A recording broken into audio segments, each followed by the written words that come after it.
আয় ওই তো সিঁড়ি বা আয় ওই ওই ওই আয় আয় আয় চেয়েছো চেয়েছো আয় আয়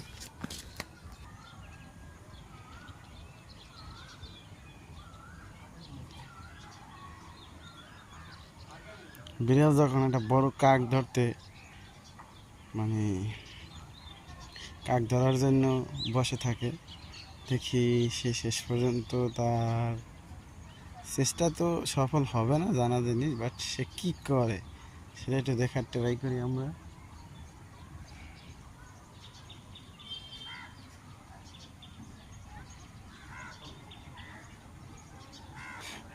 বিড়াল এত বড় কাকের লাগে পারে?